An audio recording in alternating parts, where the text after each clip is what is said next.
Hello everyone and welcome to another episode. My name is Manny and I'm back with another awesome vegan recipe. Today I'll be making some really tasty sticky pork belly replacements using King Oyster Mushrooms. When I'm done, we'll be stuffing these into some really fluffy bao buns. Let's get started.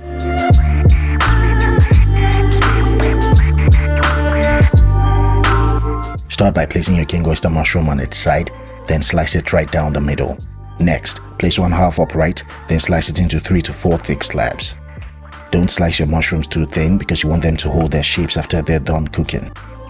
This is what you want your mushroom slabs to look like when you're done slicing. You want them to be about 1/4 of an inch thick or more. Here's a nice visual for those of us who could care less about being precise. Repeat the process for the head of the mushroom, and no, there's no need to remove the cap. If anything, it adds more flavor.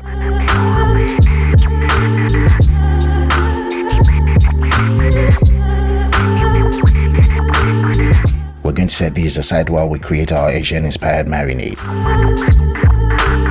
Today we'll be using an Instant Pot or a pressure cooker, so if you have one, grab it. To your Instant Pot, you want to add 1/4 cup of soy sauce or coconut aminos. Next, you want to add 3 to 4 tablespoons of sweet soy sauce. These can be found at your local Asian grocery stores. To mellow down the sweetness, we're going to add 2 to 3 tablespoons of rice wine vinegar. Next, add 1 tablespoon of fennel seeds. Add 1 teaspoon of Szechuan peppercorns. They also can be found at your local Asian grocery stores. These are called star anise and they have a really strong anisey flavor. Add 3. Next, you want to add 8 to 10 cloves. Typically, cassia cinnamon is added, but I'm using about 2 thumb-sized Ceylon cinnamon. Finally, we're going to add about 3 to 4 tablespoons of brown sugar, then we're going to give it a good mix. Next, we're going to slice a large ginger of about 2 thumb sizes into medallions, then we're going to set them aside. Slice 3 scallions into large pieces and set them aside. Add some sea salt, adjust taste and give it a good mix, then we can go ahead and add our mushrooms. Before we add our mushrooms, you need to know you have several options for the meat replacement. You can also use large portobello mushrooms or any other mushrooms. All you have to do is cut them into large pieces, place them in the marinade, then follow the rest of the recipe. Going back to our sliced King Oyster mushrooms, add them to the marinade. Add your ginger medallions, then add your scallions. Add 1 cup of water. Please don't forget to hit the like button and don't forget to subscribe to Grabani. Thank you. We're going to give this a really good mix, then we're going to let it sit for an hour so the ingredients can mingle and exchange numbers. After marinating for about 1 hour or more, you can go ahead and cook it using the meat stew setting on your Instant Pot.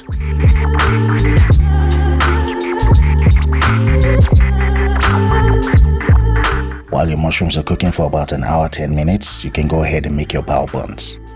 If you don't know how to make bao buns, please go ahead and watch my video from last week where I shared a comprehensive recipe on the entire process.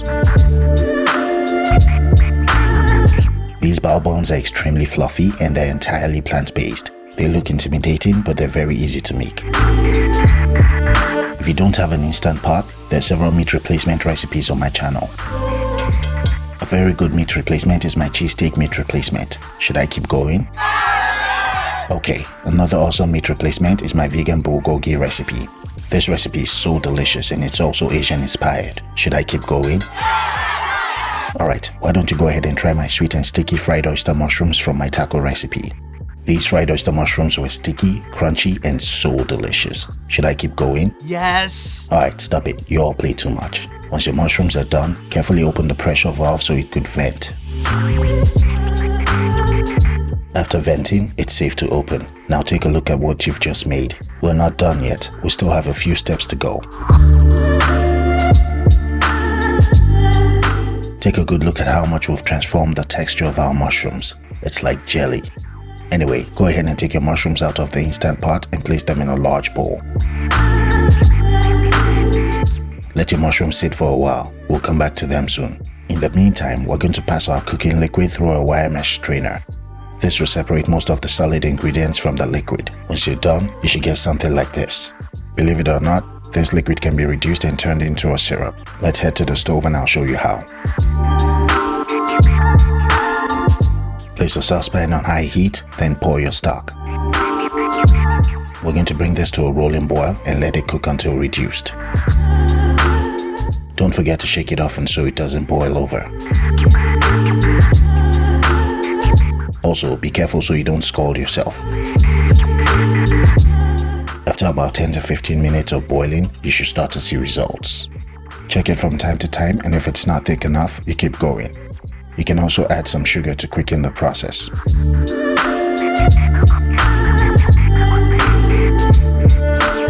This is good enough for me. Set it aside and let's move on. As one of the garnishes, we're going to be pan roasting some peanuts. Add your peanuts to a cast iron pan set to medium-high heat. Move them around often and toast for about 3 to 5 minutes. If you have roasted peanuts, that will work too. Add your peanuts into a mortar, lightly pound them into smaller chunks, and you're done.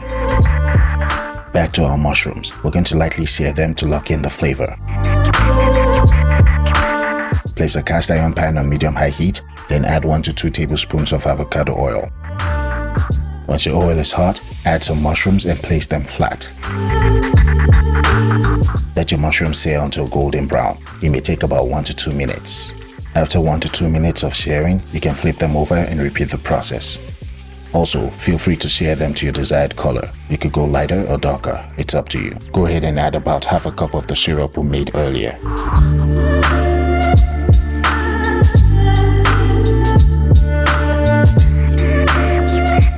Adjust as needed, then give it a good mix.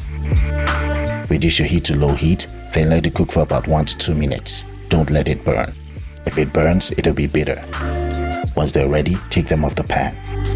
Whatever you do, don't try to eat them while they're hot or you turn your mouth into a chimney. Depending on the severity, it could be an exhaust pipe. I'm sure you get the gist. Please let them cool down first, because I'm talking from a place of deep experience.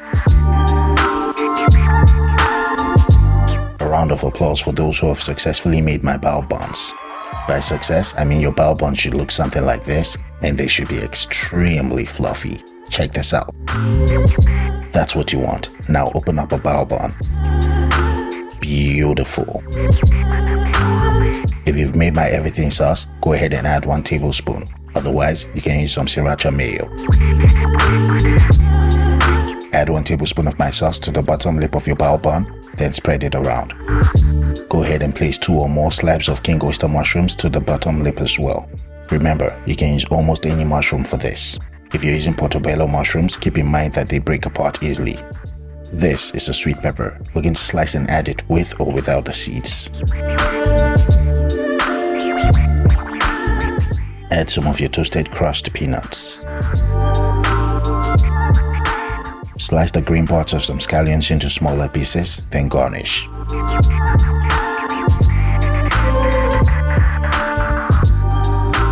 Here you go. Again, I'm not comparing this to pork belly. Like my other recipes, it's its own thing. This is simply a recipe for those who don't eat meat or animal products for one reason or the other.